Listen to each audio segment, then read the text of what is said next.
All right, Wim Wenders, Perfect Days, 2023.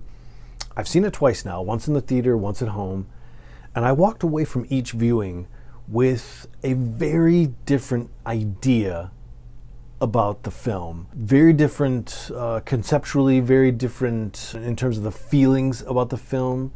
I don't know if they're contradictory, they might be, but I also noticed one thing when I was watching other people talk about the movie and other reviews, and it seemed like the movie was fitting into all these different perspectives, like different lifestyle perspectives, different economic, different ideological. And at first I thought, well, a great movie is going to do that, right? It's going to be open to all these different interpretations. But something else occurred to me that, for me, and this is just an interpretation, we're just talking here, there's no right or wrong, but to me, there was something I thought of that kind of explained in a simpler way why that was happening, why all these ideas, different ideas about the movie applied accurately.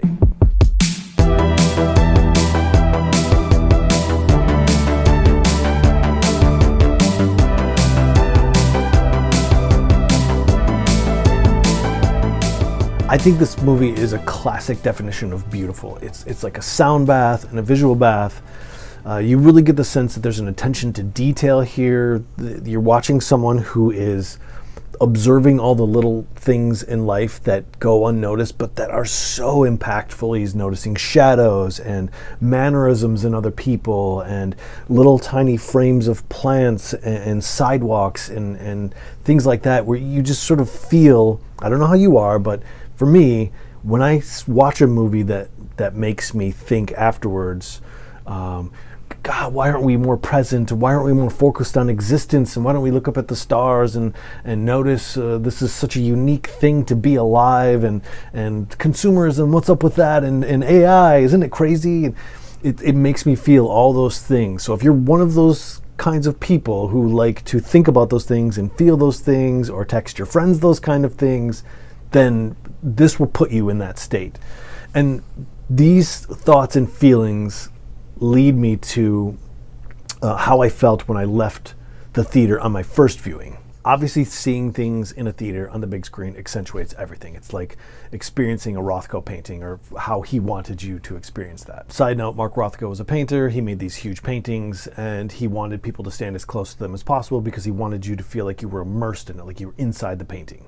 I digress. And so I walked away feeling like I'm in love with the feel of this movie. I'm in love with the concept of present and minimalism and nature and analog, the appreciation of each day as a kind of beautiful birth. And I love that it confronts modern society, challenging things like digital and overabundance of people, food, and space, and consumerism, and talking and not paying attention to the other. It really seemed to challenge, in a good way, all of the ways that we think about existence and life, at least saying we should at least contemplate what we're doing.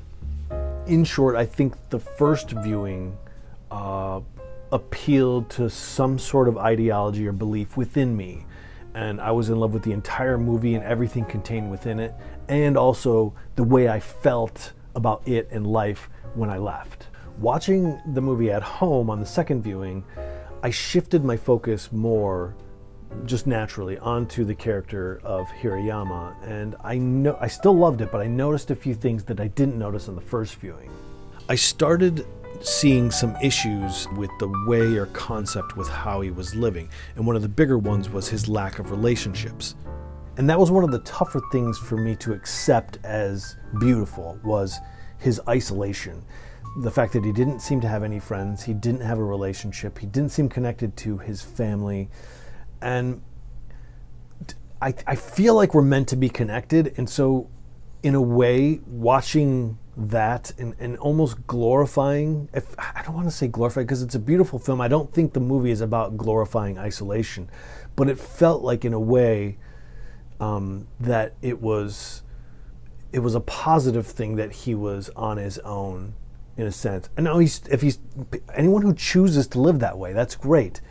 But I just started noticing on the second one, like, I don't know if that's necessarily a good solution for us to go without friends or relationships or any sort of a human connection. And I started to notice this in the scene when he's with that young woman in the van.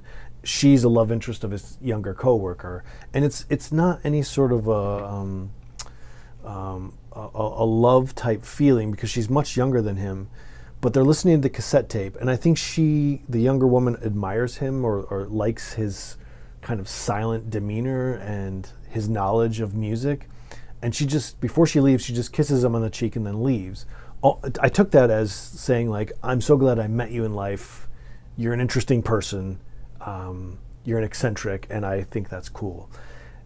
But what it did to him was even more impactful, because you watch the following scenes and he's kind of got a grin on his face. And it's not that he's interested in this woman. I think it's like the peck on the cheek that sort of wakes him up and reminds him, hey, remember people and relationships and making connections with people? That feels great and is actually can be a really good thing. And I think he starts to realize that. I also started to notice that since he had no materialist tendencies, it started to make me think about the reaction we have to extremist materialism and consumerism. For example, can we have some pleasure in materials? Is the way he's viewing the world almost an extremist reaction to an extremist consumerist society, if that makes sense?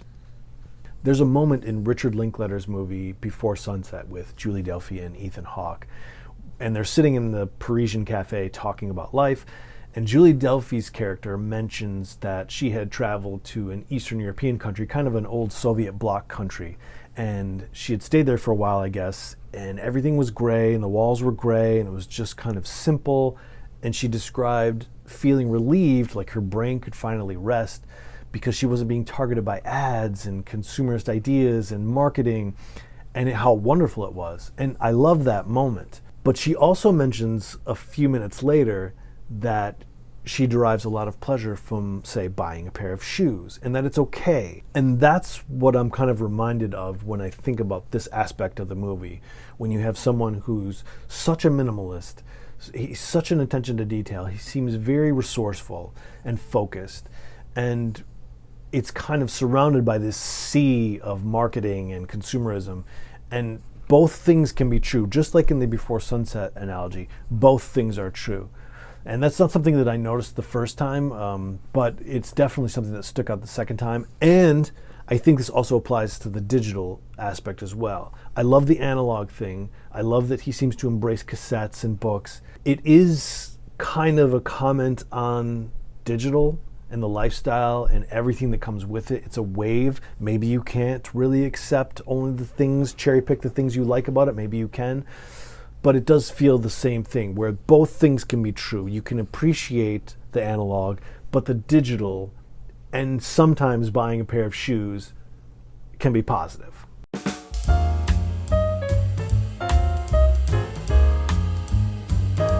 Okay, so I mentioned earlier that one of the great things about this movie that it seems to fit into all these different ideologies and perspectives, and that sometimes great films do that because they're open to interpretation, lots of different valid interpretations. But something that occurred to me was that a reason that these all might be fitting into these different perspectives is because what we're actually watching in this movie is simply a transition. We go from the beginning of the movie, where he's kind of showing this beautiful way of living, this simple way of living with books and cassette tapes, and appreciating his job as a toilet cleaner and being meticulous and noticing shadows, to all of a sudden that girl, the young girl, kisses him on the cheek. He's reminded of life and connection. His sister visits him, and so he's reminded that there are other people. He's visited by his niece, and she stays with him for a few days. He's kind of slowly being reminded throughout the movie, to the point where we get to he's starting to enjoy the company of the woman who works at the sushi restaurant. I don't know if she's the owner, but he's clearly interested in her at the end, and he has that long conversation with her ex-husband, who came to talk with her because he's sick, and he happened to see him at the riverside. and they have a conversation. I feel like we're going from someone who thought that this was going to be the way. You know how you think you're going to live a certain lifestyle and it lasts for, I don't know, a month or a year or 5 years, and then something happens because the only permanent thing is change, right? So he starts to move in this other direction, and by the end of all these things, he's driving on a highway in his van, listening to a song that's literally saying the words "new day," new things on the horizon. And so to me, I took all of this on the second viewing. I don't know what I'm going to think on the third viewing. Maybe I'll change my mind about everything. But I walked away thinking, okay, maybe we're experiencing a very large life transition, and all the beautiful things we notice about it from whatever perspective are still true, but he's moving towards something. And it's a great movie. There are all these beautiful visuals and symbolic gestures in there. This look at shadows is very interesting. It sort of reminded me of things I had read about Carl Jung and his idea about shadows, and wabi sabi, and how seeing shadows like that can kind of give you a certain message in life and what those mean. And it's just a great film. We should really appreciate, or at least I'm trying to appreciate, the fact that Wim Wenders is not only still around but still making movies, and this is one of my favorites.